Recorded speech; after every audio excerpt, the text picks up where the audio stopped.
அனைவருக்கும் வணக்கம். இந்த உலகத்தில் பிறந்த நம் அனைவருக்கும் நல்லவைகள் நடக்க வேண்டுமல்லவா? அதற்காக நாம் வைணவ தலங்களில் ஸ்ரீனிவாசம் என்னும் 11வது ஸ்தலம் பற்றி பார்ப்போம் வாங்க. முக்தி தரும் 12 வைணவ ஸ்தலங்களில் ஸ்ரீனிவாசம் என்னும் 11வது ஸ்தலம் 108 திருப்பதிகளில் ஒன்று ஆகும். ஆழ்வார்களால் பாடப்பெற்ற 49வது சேத்திரங்களில் 20வது திவ்ய சேத்திரம் ஆகும். கும்பகோணம் டு திருவாரூர் வழியில் கும்பகோணத்தில் இருந்து பேருந்துகள், கார், ஆட்டோ ரிக்ஷா மூலமாக நாச்சியார் கோவிலுக்கு சென்று வரலாம்.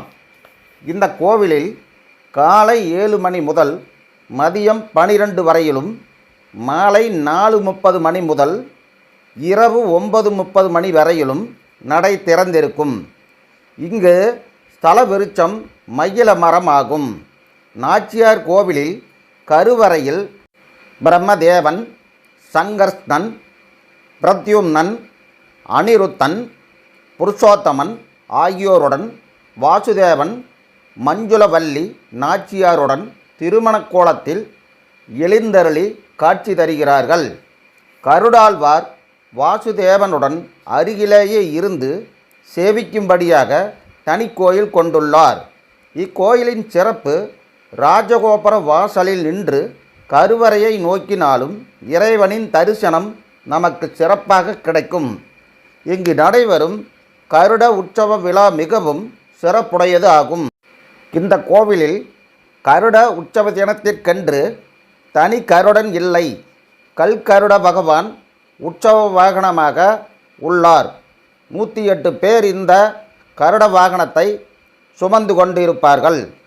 பெருமாளுக்கு நைவேத்தியம் ஆனவுடன் கருடனுக்கும் நைவேத்தியம் ஆகும்.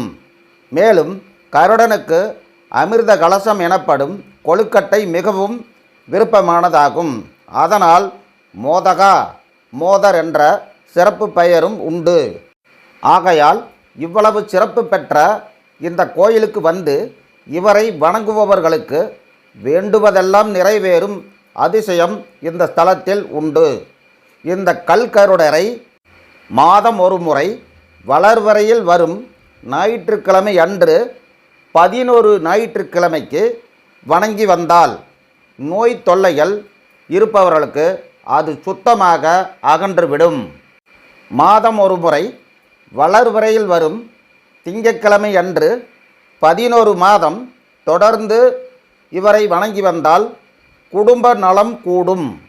மாதம் ஒரு முறை வளர்வரையில் வரும் செவ்வாய்க்கிழமை அன்று 11 மாதம் தொடர்ந்து வணங்கி வந்தால் இவர்களுக்கு மனதைரியம் மிகவும் அதிகமாகும். மாதம் ஒரு முறை வளர்வரையில் வரும் புதன்கிழமை அன்று 11 மாதம் தொடர்ந்து வணங்கி வந்தால் இவர்களுக்கு எதிரிகள் தொல்லை இருந்தாலும் ஒளிந்து விடுவார்கள், அழிந்தும் விடுவார்கள். எதிரியே காலப்போக்கில் இவர்களுக்கு இருக்க மாட்டார்கள். மாதம் ஒரு முறை 11 மாதம் வளர்வரையில் வரும் வியாழக்கிழமை அன்று இவரை வந்து வணங்கி வந்தால் ஜாதகத்திலுள்ள தோஷங்கள், தானாக தேடிக்கொண்ட தோஷங்கள் எல்லாம் விலகிவிடும். மாதம் ஒரு முறை வளர்வரையில் வரும் வெள்ளிக்கிழமை அன்று 11 மாதம் தொடர்ந்து இவரை வந்து வணங்கி வந்தால் செல்வம் இவர்களுக்கு பெருகும். செல்வ நிலையே இல்லாமல் மிகவும் தரித்திரமான நிலையில் இருந்தால் கூட அவர்களுக்கும் செல்வ நிலை ஏற்பட்டு வாழ்க்கையில் மிகவும் சந்தோஷமாக இருப்பார்கள்.